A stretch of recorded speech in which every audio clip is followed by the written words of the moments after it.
నిన్న రూపాయి విలువ గురించి ఒక వీడియో పోస్ట్ చేశాను. ప్రస్తుతానికి తగ్గుతున్న రూపాయి విలువ అంత ప్రమాదం లేదు, దీనివల్ల కొత్త అవకాశాలు కూడా వస్తూ ఉన్నాయి. ప్లస్ రూపాయి విలువకు ఎకానమీకి సంబంధం లేదు. అంటే రూపాయి విలువ తగ్గినంత మాత్రాన ఎకానమీ వీక్ అని కాదు, పెరిగినంత మాత్రం స్ట్రాంగ్ అని కాదని కూడా చెప్పా. దీని గురించి ఇంకా కొంచెం డీటెయిల్ చెప్పమని కొంతమంది అడిగారు. రూపాయి డాలరు ఎంత అనే విలువ కన్నా పీపీపీ పర్చేసింగ్ పవర్ ప్యారిటీ అనే ఒక ఉంటుంది. అంటే సింపుల్గా అర్థమయ్యే చెప్పాలంటే మనము డైలీ కొనే వస్తువులు ₹1 ఇక్కడ ఎన్ని కొనగలుగుతాం, అక్కడ $1 ఎన్ని కొనగలుగుతాం అనేది ఒక కంపారిజన్ అనమాట. సో డాలర్తో కంపేర్ చేస్తే ₹20 ఉంది. అంటే ఇండియాలో ₹20 ఖర్చు అయ్యే వస్తువు అక్కడ $1 వస్తుంది అనమాట. అంటే ఎవడన్నా ఇక్కడ మనకి ఇండియాలో 20,000 ఖర్చు పెడితే అక్కడ ఒక 90,000 ఖర్చు పెట్టాలి. ₹20 డాలర్లు కాదు, రూపాయలు ఖర్చు పెట్టాలి. అంటే ఇండియాలో ₹1,00,000 సంపాదించే వ్యక్తి అమెరికాలో 5 లక్షలు సంపాదించే వ్యక్తి దాదాపుగా సేమ్, తేడా ఏం లేదు. తేడా ఎక్కడ వస్తుందంటే అమెరికా నుంచి డబ్బులు ఇండియాకి తీసుకొచ్చినప్పుడు వస్తుంది. అక్కడ ఉంటే సేమ్ లైఫ్ స్టైల్, ఇక్కడ 1,00,000 ఎట్లాగో 5 లక్షలు అలాగే. పర్చేసింగ్ పవర్ ప్యారిటీ అంటారు, దీన్ని పీపీపీ అంటారు. దీంట్లో మెజర్ చేస్తారు.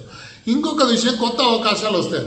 మరి నాలాంటి వ్యక్తులే యూపీఏ టైంలో రూపాయి విలువ అప్పుడు ₹62 ఉంటేనే రూపాయి విలువ పడిపోతుందని కాంగ్రెస్ గవర్నమెంట్ని విమర్శించాం కదా. మరి ఇప్పుడు అవకాశాలు ఎట్లా వస్తున్నాయంటే దానికి ఒక రీజన్ ఉంది. 2014లో పీపీపీ పర్చేసింగ్ పవర్ ప్యారిటీ ఎంత ఉందంటే ₹18 ఉంది. ఇప్పుడు ₹20 ఉంది. అంటే కేవలం 1% పెరిగింది 10-11 ఏళ్లలో.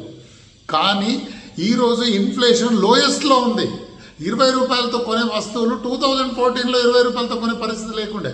2013 ఎండింగ్లో double digit inflation, CPI inflation వచ్చేసి 10% ఉంది. డబుల్ డిజిట్, అది కాంగ్రెస్ సాధించిన ఘనత. అంటే వస్తువుల రేట్లు ఆకాశం వెంటనే ధరల పెరుగుదల. తర్వాత 2014 బిగినింగ్లో 8 చేంజ్కి వచ్చింది. తర్వాత మోడీ గవర్నమెంట్ వచ్చినాక ఇంకా అసలు తగ్గింది. సో ఈ 10 ఏళ్లలో ధరలు అదుపులో ఉన్నాయి, ఇన్ఫ్లేషన్ అదుపులో ఉంది.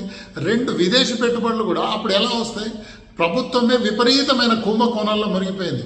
కరెంటుగా దిక్కులేని పరిస్థితి, 24 అవర్స్ కరెంట్ లేదు. ఇలాంటి పరిస్థితులు ఎవరన్నా సరే రూపీ వాల్యూ తక్కువ ఉంది కదా అని చెప్పి మన ఇండియాకి వచ్చే పరిస్థితి ఉంటుందా? ఉండదు. అందువల్ల కొత్త అవకాశాలు ఇప్పుడు వస్తున్నాయి. రేటు తగ్గడం అనేది ఇప్పుడు టెన్షన్ లేదు. ఎందుకు లేదు? ధరల పెరుగుదల అదుపులో ఉంది కాబట్టి. ప్లస్ గవర్నమెంట్ నీట్గా ఉంది, అంటే ఇండస్ట్రీ ఫ్రెండ్లీగా ఉంది కాబట్టి కొత్త పరిశ్రమలు కూడా వస్తాయి. సో రూపీ తగ్గుదల ఇప్పుడు అడ్వాంటేజ్ ఉంది, అప్పుడు లేకుండే. అందువల్ల అప్పుడు విమర్శించాము, ఇప్పుడు పర్లేదు, ప్రస్తుతానికి టెన్షన్ లేదని చెప్తున్నా.